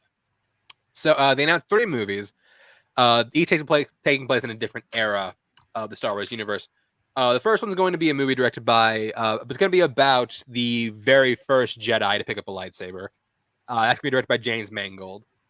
The second thing they announced is going to be taking place between the original trilogy and the sequel trilogy. That's going to be basically the culmination of the Mandalorian universe storyline. That's going to be directed by Dave Filoni, which I have some feelings about, which we'll get to that in a second. And the last thing is going to be one set after the sequel trilogy, in which we'll focus on the rebuild of the Jedi Order, in which Daisy Ridley will return as Rey. That one's being directed by, I cannot remember her name. I feel bad because this is the one where it's just who the hell is that? I don't mean that to sound mean. I don't mean that to sound rude, but that's how it is. I have no idea. Okay, so it's Sharmeen Obad Chinoy, who did a few episodes of Miss Marvel for Disney Plus. So Russell, between these 3 projects, which one are you looking forward to the most? Oh man, I don't know. I would err on the side of the original trilogy with with that the Mando line, just because how Mando's has been. I did actually finish. I've watched all season 3. I don't know. I'm okay with the whole Rey going off on episode 10. You know what I mean, doing her thing. I don't know. I'm just a little baffled because that's gonna be a combination of so many shows where that's gonna be the Mandalorian is gonna be Ahsoka and Book of Boba Fett and maybe Skeleton Crew. But I don't know. Or that first, I like the Mangold project too. That sounds. That's what I'm looking forward to the most because I think the perspective of a Jedi just trying to figure it out, the first Jedi, who has no guidance, has no master, just trying to figure all this out. I think it's fascinating. I think James Mangold's a great director. I mean, my second to that is the one with Rey building the new Jedi Order, just because I'm excited for going forward. Going back is fun, exploring different areas is fun, but I want to see what's after the Skywalker saga. Yeah. I think that could be interesting. The one I'm actually least looking forward to is the Mando culmination movie, which is ironic because I do love the show. My Yeah. drawback with this is Dave Filoni being the director because like look, I will say I think Dave Filoni is a great creative mind. I think he's someone who understands Star Wars on a fundamental level better than most creators. Problem is, I don't think he's the greatest director. I think he made arguably the worst Star Wars movie in Star Wars: The Clone Wars. And I think some of his episodes of the Mandalorian and Boba Fett are probably some of the weakest of the entire show. So look, he can always turn it around. Like before A Quiet Place, I thought John Krasinski was like an average to like not great director, but then Quiet Place completely turned my mind around on that dude.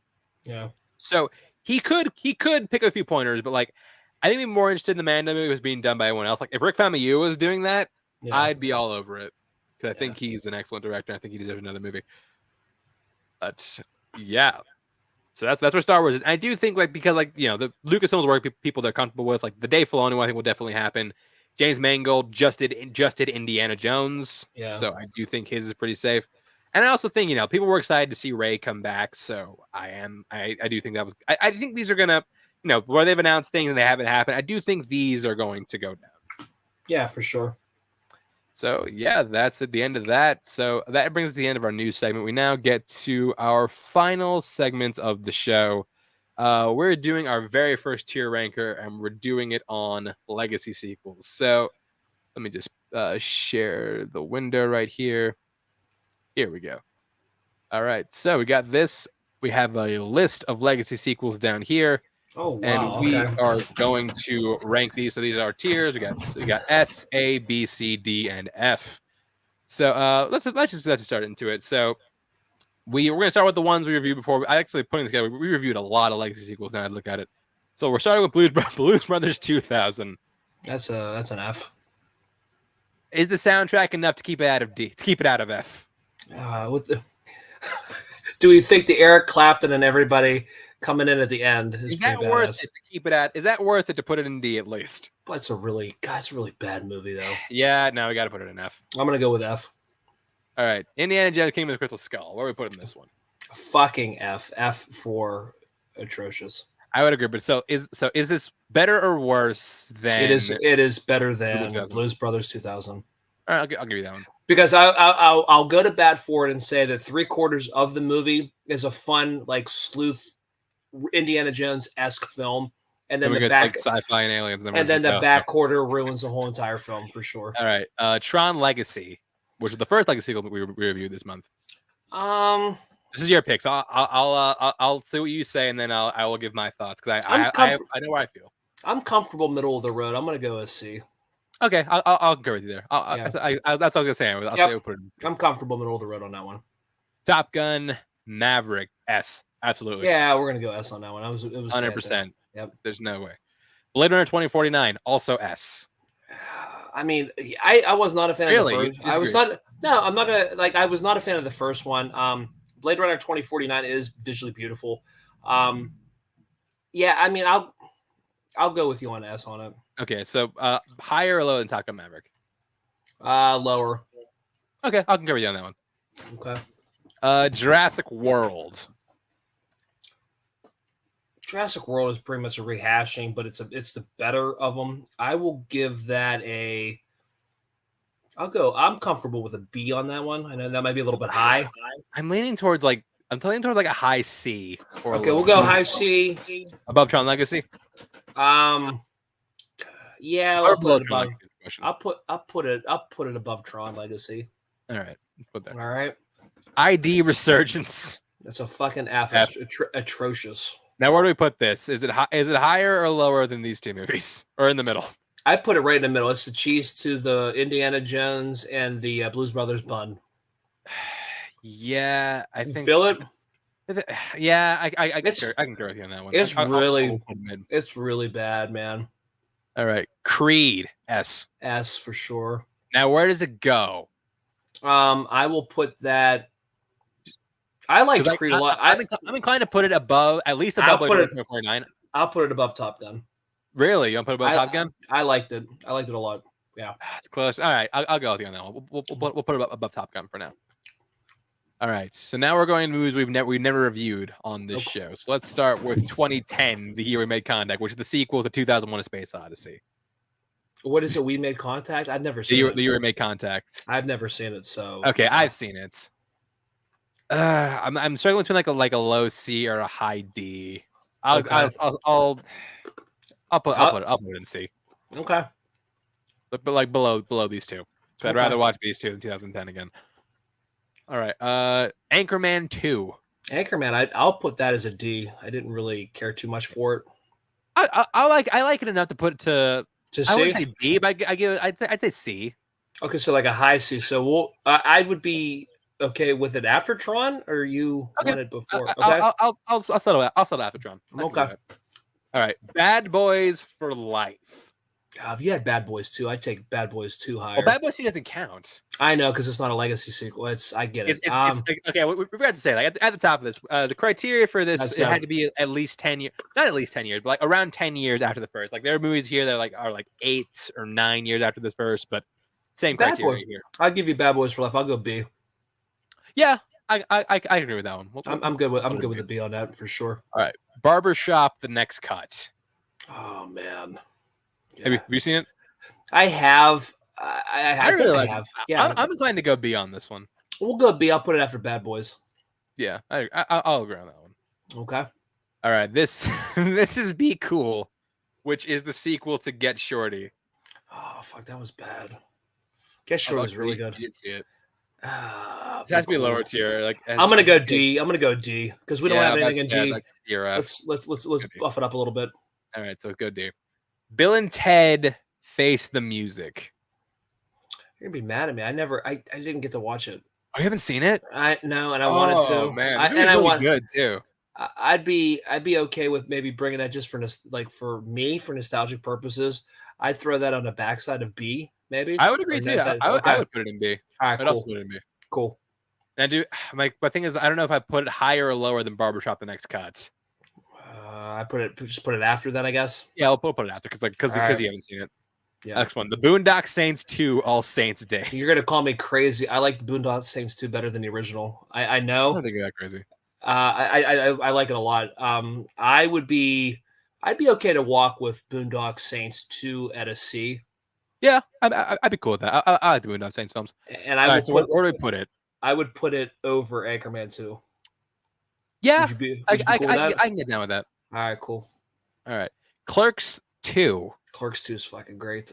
Clerks 2 is really good, man. Yeah, I would be okay putting that in the B material for sure. Yeah, I'm cool with at least B.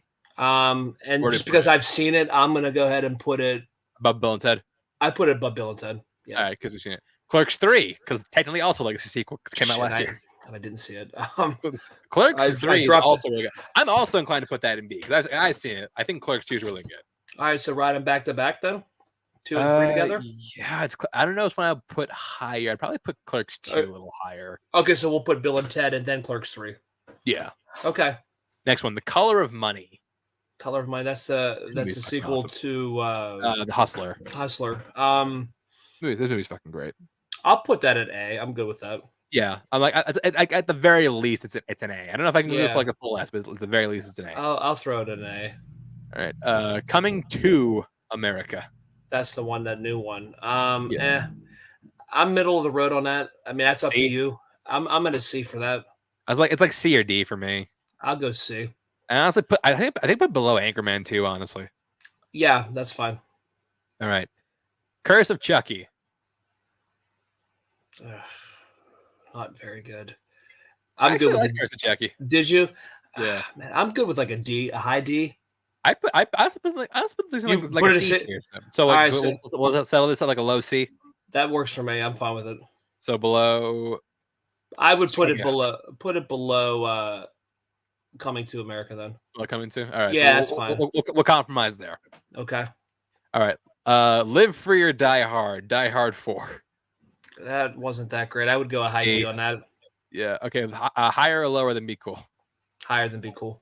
All right. Let's go higher. Doctor Sleep. I'm The going to sequel fucking to The A. I thought Shining. it was fantastic. I'd agree. I'll go. I'll go with you on that one. I'll go on I will A. absolutely go. I'll go to bat for Hannigan. Now, Flanagan. Flanagan, sorry, that's what I meant. Miss Hannigan. I'll go to bat for Miss Hannigan, the girl who beats orphans. Miss Hannigan. Now, higher or lower than The Color of Money? I'm going lower than The Color of Money. I would agree. Yep. Oh boy, Dumb and Dumber 2. Fucking F. It's atrocious, and I'll put Agreed. that.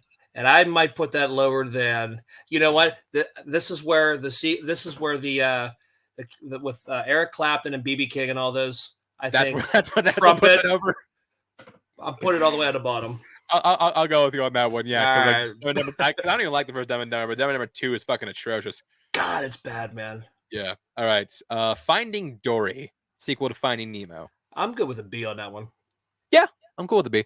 I would put that. I'd put Finding Dory. I'd put after Bad Boys. I'd write it up higher. Yeah. Okay, I'll go after that one. I mean, if you want it after Barbershop, I'd no. It's a toss up for me. Like, it can go anywhere in that tier for me. So I'm cool with being right there in B. Okay. Freddy versus Jason, which we're trying to definition a little bit here, but we're kind of we'll count this one. God, I really like this one. This is a really fun one. I would say C on this one. I would say high C. I'd put that in front of Jurassic World. Ooh, I'm not gonna go that. I'm not gonna go that far. I'd say. Okay, let's put it second then. I'll at least put it. You know what? Yeah, I'll put it. No. Okay.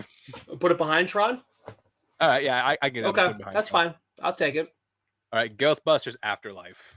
High B. I'm gonna put that. I agree. I really like Afterlife. I will put that. I'll put above Finding Dory or below. I above Finding Dory. Yeah, I'd agree. I'll give you on that one. Yep. Glass. Oh God, Glass is bad. I'm gonna throw Glass. That's a little fucking letdown. I'm gonna throw it F. Ooh, I'm not gonna go that hard. I'd say D. All right, I'm gonna go D, and then I would put that in the back of the D class. Under Be Cool. Or actually, no, I'll take Glass over Be Cool. But what about over? Wow, we got two Bruce Willis movies back to back. I honestly I think I'd rather watch Glass than Live Free or Die Hard. All right, so I mean, I'm good with it because I like M. Night, so I'm fine with that. Let's do that. That's fine. All right. Let's see. We'll just fucking let go. There we go. All right. H20. I'll put that in the B category. No. Like for me that'd be okay. For me that would be a D. So we'll compromise. We'll put it in C. I'll put it C. I'll put it at the end of C then. At the end of C. Or actually, I would ride that over Chucky. Yeah. All right. Fine. We'll compromise. Yes. All right. Cool. That's a compromise. That's where it evens out. Halloween 2018. This one I'd put in B. I would put a high B on that one, and I would put that above Bad Boys. Really? You know what? I could see that. All right. Yeah. Fair enough. Hannibal. Ridley Scott's Hannibal. Hannibal wasn't. This movie's pretty bad. I think bad, but it's not bad. I'd go C on that. Really, I'd go D on this, honestly. All right, go ahead and go D, but I would. I guess we'll go top of D then. I'll top a D. That's fine. All right, Incredibles 2. I'll go a B on that one. It was okay. Like mid. Okay, so like first of all, higher or lower than Finding Dory? I would rather. That's the wrong movie. Higher or lower than Finding Dory? I would put it lower than Finding Dory. I would agree. Okay. So higher or lower than Barbershop? I'd say lower. Well. Actually, no. I'd say higher. I think put it higher than Barbershop. Yeah. All right. Here's a good spot for it. Jason Bourne. Jesus Christ! It's Jason Bourne. Oh man. I don't think Jason Bourne middle of the road. I don't think it's. I'd say C. I would put it in a C. Yeah, I agree. And I'd ride that. Jason Bourne was fine enough. I'd ride that above Boondock. I think you want to ride. You want to push it back? That's fine. We'll go below Boondock. Okay, that's good. Or we'll put it below Anchorman. Below Anchorman. That's a good. That's fine. I like it. Jay and Silent Bob reboot. I didn't see the reboot. Oh, you didn't see it? This one's really good. No, I'd honestly go like a B on this. I'd be okay with that. I'd put it lower than Bill and Ted. Since I'm the only one who's seen it, I'd probably put it lower than Bill and Ted. So I'll go that one. Okay. Let me just hide the banner real quick. There we go. Let's see what we're ranking. This is fun. This is fun, isn't it? I like it. We should do this more often. We should. All right, so we got Jumanji. The Jumanji, Welcome to the Jungle. That was the first one of the two. I like that one fine. I would be okay with putting that in B territory, I would agree. like I like enough to put it as a B. So like back where we? B. I would I put honestly it. put it like a little Yeah. higher. I'd probably say, like compete like around like this spot. All right. So I would put it behind Finding Dory then. Okay, I can settle with that. I probably All go a right. little higher, but not by much. So Yeah. I'll settle there. Mad Max Fury Road. I think is an absolute S. Probably an S. Yeah. Now, where do we put it? I would put it. I'd put it higher than 2049. Yeah, 2049 for sure. I'm good with Top that. Gun. What Top Gun? Visual. Oh, all That act's right. pretty fucking amazing. All right, let's ride it. I'd ride it. Okay, we'll ride above Maverick, but behind Creed. You think so? Is that okay with you or no?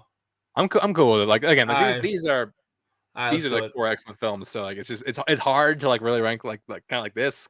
That's fine. We're good with. I'm good Yeah. with that. All right. So Mary Poppins Returns is our next movie. Oh, that's the one with fucking Emily Blunt. It was fine enough. I would go. I mean, I'm fine with a B I'd go on B. that. I go I'd go B. B. I'd I'd go go like high B, honestly. I like this movie. I go high B. Let's put it above. Well, okay, Jumanji. like say where you would put it, and because I know I would put it. Say where you would put it. I'd put it above Jumanji. I'd put it above. I also put it above. I also put it at the top of B. So we'll settle in the middle. We'll put it like right here. All right. Let's put it between Afterlife and Finding Dory. I'd rather ride Afterlife higher, but that's okay. Anyway, Well, that's fine. Afterlife is higher. It is higher. No, I'd say Afterlife higher than Bad Boys, but that's fine. Oh, really? Yeah, well, it's okay. It's not a big deal. I'll be okay. That new Matrix I did not see, so that's gonna. Okay, that's on me. That's hard. Like, cause that's definitely like mid. Is to that like low a tier. D? You think like a D on that? It's either like a high C or a low D. I'll be nice. I'll say no. Actually, why am I trying to be nice to the Wachowskis? No. You put me through Jupiter Ascending. I'm giving you a D. I'll give you a high D. All right. There we go. Men in Black 3. I wasn't overly impressed with Men in Black 3. Where would you put it? Because I know where I'd put it. I'm gonna put that in the C tier. Okay, I'd probably go like a mid to low B. So we'll settle on a high C. So like highest C. We'll go highest C. I'm fine with that. All right, cool. We'll do that. Psycho 2. Psycho 2 is not bad. You can do a lot worse than Psycho 2. Yeah, I mean, I'm okay with a C on that. Yeah, I'm cool with C. Do you want to go like between Freddy vs. Jason and Charlie? Yeah, that's fine. Yeah, we'll keep that. Yeah, I like that. Puss in Boots: The Last Wish. This is the last admitted edition. Puss in Boots: The Last Wish. I really enjoy that one. I'm okay with putting that in the A territory. Low A. Yeah, I would agree. I really enjoyed it. I will go to bed. I'd also put it like mid A. I really like the one a lot. I'd probably put all right, throw it, but that's fine. I mean, they're all going to be the same grade realistically anyway, so it doesn't matter. Yeah. Upon looking at this, I realized I had like Avatar ready to go, but it was not. Where would Avatar go on this list? I'd put that on D. Yeah, I would agree. For a D. I'd be okay with a D. It's just too fucking long. Yeah. Okay, so we have two Rambos back to back. First of which is Rambo: Last Blood. Rambo 07. I will put that high B. I would go like high C. I would go like high C. So we'll go like low B. I'll go low B, but I think that's better of the two. Oh, this is Last Blood, by the way. This is Last Blood, not. Oh shit! No, I'm looking at the wrong one. Sorry. Okay, so we'll put Rambo at low B because we talked about that one. Last Blood. Rambo 07 is fucking fantastic. Rambo Last Blood's fine. I'd put that like mid to low C. Yeah, I could say mid C. I mean, I'd be okay with that. That's fine. All right, so yeah, here's good. Now, I would still watch these movies. Let's put it right there. Actually, that's fine. Like I said, I would still watch these movies on. All right. This is like an off-kill to one. Return to Oz. Return to Oz. Oh, that's the one with. That's the newer one, right? Balk. No, Fairuza Balk, the one from the 90s. Never saw it. So this movie's fucking. Show Ella this movie. See what happens. Because I adore the original, so this movie's fucking freaky. Okay, so I would say C tier on this one. I'd probably okay. Go. That's Actually, we'll go back here since I'm the only one who's seen it. We'll go back here. That's but fine. I put it above 2010. Okay, that's fine. All right. 2013's Riddick. Ooh, ugh. Pitch Black was really. I really enjoyed Pitch Black. Riddick was not good. Riddick was not good. I would say like what, D? I'd go D, but I'd put it above. I put it above Matrix. I didn't see Matrix, but I don't know. I liked, but let's put it behind. Put it behind Glass. How about that? Yeah, all right. That's a good line to forward. All right. Scream. This is 4. I realized Scream. I realized 5 qualified for this, but I didn't put it on. I would put Scream 4 up in. I'd put it A. Really? I would put. I mean, a low A. I would ride a low A, high B. I would go B. I dropped it. I would go B. Okay, So then we'll go like I would go like mid B. So we'll go like like around here. That's like we'll put it above all these for sure because you haven't seen any of them. yeah. And okay, so That's fine. above or below Barbershop. Above Barbershop. Yeah. Okay. Above or below Incredibles 2. Above Credibles 2. Above or below Jumanji. Above. All right. I'll settle for right here. Okay, I'm good with that. All right. Because I know if I ask you like above or below anything, you're gonna keep saying above. Well, until Ghostbusters, I'm gonna put it behind Ghostbusters or above Ghostbusters. Then I'm done. All right, I'm done. All right. All right. So this is Shaft 2019. Oof, that was really bad. That Shaft was really bad. I'm gonna go. I forgot Shaft 2000. I'm realizing some of the things I forgot because like That's all right. Yeah, but you're good. I'm gonna go. I'll go high D on Shaft. Yeah. High D. I'll put it on Matrix. I put it on top of for sure. All right. Sin City, A Dame to Kill For. Fucking awful. I will put that. I'd ride that in the D too. I'd honestly go C on this one. So we'll okay. Back C. I would say low C. That's fine. All right, so we'll go solo C. Spaceship. Don't even discuss this one right there. Don't you fucking dare. Are you fucking out of your goddamn mind? Yes. You're fucking crazy. Just because you adore that. Space Jam stays. Oh, that's awful. Oof. No, fine. All right, fine. Be objective. Where would you put it? Leave it there. No, I'm not. No. I'll be fair. I'll give you. It has to be we got to average it out. So where would you put it? Let's skip it. We'll come back to it. We'll come back to I'm not ready for it yet. We'll go last on Space Jam. Star Trek 09. I would ride that in A. Absolutely. I would put that. I'd want to put this top of A, honestly. I'm fine with that because I enjoyed it. So let's do it. All right. Star Wars Force Awakens. Force Awakens, I'd put it a high B. Really? I'd honestly go S on this one. So we'll settle on A. I'm okay with it S. Put it back end of S then. That's fine. Back end of S. Okay. I'm okay with that. Yeah. All right. Superman Returns.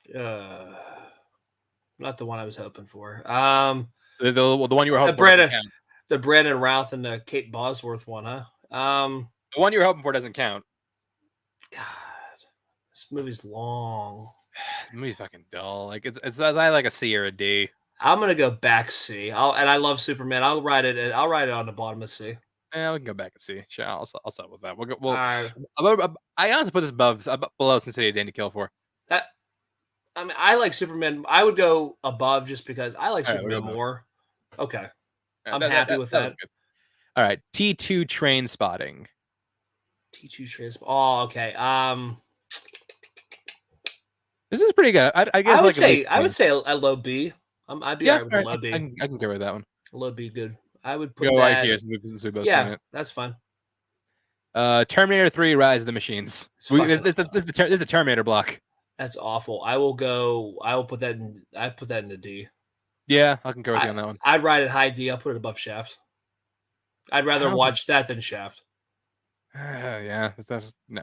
Because it was Arnold coming back. It was Arnold coming back. Terminator: Dark Fate. I'm also going to put this in D. I didn't care for it. I'll put that in D, and I'll ride that below. I'd put that above. I'd put that at the top of D, if I'm being completely honest. I'd rather watch this than Terminator 3. Okay, I'm good with it then. That's fine. I think we both agree Terminator Genesis is an F. I can't even talk. Terminator Genesis, yeah. Throw an F, and I would put that. I'll put it in front of Resurgence. I'd put sure. Yeah. Terminator Genesis is fucking awful, but yeah, these are worse. Those are really bad, man. I mean, Texas Chainsaw, which the one's that? 2022 version. Oh, that's the Netflix one. Yeah. That one wasn't that great. I'll put a D on that one. D. All right. Yeah. I'll go to D grade. Yeah. Where do I you mean, put it? it was just it was forgettable. I'll put it, Above B cool. yeah, that's fine. I'm good with that. All right. The Birds 2, Land's End. Oh, Lord. I never saw. I did. It honestly, would probably be bad. F is a good landing spot for this one. Okay. Like this is probably the worst like overall movie out of any of these. Okay. Now, this one's gonna hit hard for you because this is The Godfather Part 3. I'm gonna ride that as a B, high B. Really? Because I would go like I like it enough. Because I watched the Coda. I watched that. Is that one better? I liked it fine. I really did. I know a lot of people give the third one shit. I mean, I thought it was fine. It's obviously not the best of the three for sure, but it's fine. I would say like a mid C, so we'll average out like a highest C. That's fine. I'm good with that. I'd like that above Halloween 18, but that's fine. Legend of Drunken Master. I never saw. See, I did see this one. This one's really good. I would honestly give us like a high B to a low A grade. Okay, that's fine. So we'll go A. We're a little selective. The Muppets 2011. Muppets 2011 was fine. I'd put that up in the B. Really, I'd say A. Honestly, I think all right, go back A then. We'll go behind we'll go Dr. back. Sleep. That's fine. All right. The Two Jakes, which is the Chinatown sequel. Chinatown sequel with Jack. Yeah. I like Jack. I like Jack too, but this movie's not great. Yeah, it's not. I'll go C. I'll go. Okay, do you want to go back end of C or high end of D? I'll go back end of C just because it's Jack. All right, we'll go back. I'll go back end of C. That's fine. That's fine. We gotta go like back end of C. Yeah, no, you're good. Toy Story 3. I think it's an S. I think that's an S for sure. Now, where does it rank among S? Because I know where it's definitely above these two. Is it above the rest I'd put it above Mad Max. All right, so I'd be good with it behind Creed. Yeah. All right, I'd get that. I'd be fine with that. Vacation was fucking awful. I did enjoy. I did laugh, but I'll put that as an F, and I would put that. I'll put it at the top of F. Because I would rather watch Vacation than any of those other ones. All right. Triple X Return of Xander Cage. Oh my god, that's really bad. Which one was in? Oh, then the State of the Union was the one with Ice Cube. Yeah, the little Ice Cube. I'll throw that in D. Yeah, I'm inclined to agree. And wherever you want to throw let's it. Go below, above Riddick, below Glass. I like it. That's fine. All right, let's go there. Zombieland Double Tap it was okay, decent. I think like low end of C. Low end of C is fine. All right, let's go right here. Zoolander and last 2, one, Zoolander 2, I think is also an F. It was an F. It was fucking awful. Honestly, it's not below Dumb. That might be like right here. Would you'd rather watch Blues Brothers than Zoolander 2? At least we get Eric Clapton. we do, and we get BB King and BB King. At least we get good music. Now we come to the main event: Space Jam: A New Legacy. Oh man, you really like that movie? Oh yeah, it's the greatest movie of all time. Oh, Chance, man. You give me Godfather 3 at fucking C. Shit. I can't even believe. Where would you... Okay, in your heart of hearts, where would you rank this at? S. You're fucking crazy. You're fucking crazy. Oh, God. Okay, I can't... Where do you want to put it? Just because you fucking like it. I'd be okay to put it at A behind the Muppets, and I shouldn't even utter that. Okay, but where do you want to put it? We got to settle. So, where do you want to put it? I mean, it's a fine movie. It's not. You're gonna tell me that Godfather 3 is inferior to fucking Space Jam? You're nuts. I'll tell you what. We'll put it in C. We'll put it above Godfather 3. You're nuts. You're crazy. Okay, fine. Below C, but below Godfather 3. I can't believe that it's even in the same fucking. Yeah, just put it there. I can't. This is just silly. There we go. We have our tier list. You have your list. That's not my list. Oh shit! No. We got video evidence. We're working this together. I still think it's a pretty good list. Yeah, no, still pretty solid. I like a lot of these placements. I do too. I don't. And we will save this and post it on the Facebook page. Oh, I can't wait to get the fucking show. I can see it now. Godfather 3.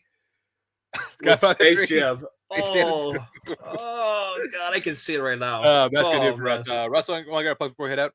Yeah, Notorious by Chance on Facebook. Kudos to the shout out to you guys voting, man. I think that's the best way to do that now. Add everyone on there. Yeah. We've had 62 votes. I think that's the most we've ever had in a poll.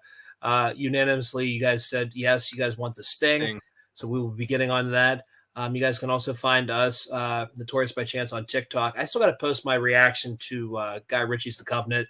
I saw a late showing last night. It was one of those ones where I got out of the theater. That's the last thing I really wanted to do was talk about it. I just kind of wanted to go home and go to bed. But I will get that on there. So yeah, follow us there for all sorts of stuff that we put on there. And you guys can find us Notorious by Chance here on the YouTube. Yep. And if I'm Twitter, Instagram, Chance Wars _91. Our episode on Everything Everywhere All at Once is out right now. You can go check that out wherever podcasts are found. And this Thursday, very big thing going down the channel. We have the Left Side, Strong Side Draft Extravaganza. We're going to be on reacting to the first round of the NFL Draft. It's going to be me and Mike Deacon, maybe Jacob London. We don't know if he'll be able to make it, but either way, it's going to be two of us. We have a whole cavalcade of special guest stars are going to be joining us for certain draft picks. So yeah, it's going to be a great fun time. We're going to be starting at 4:45 Pacific, 7:45 Eastern, 15 minutes before the draft. And yeah, that's going to be great. Thank you for listening, and thank you for watching. Thank you for listening. We'll see you next time.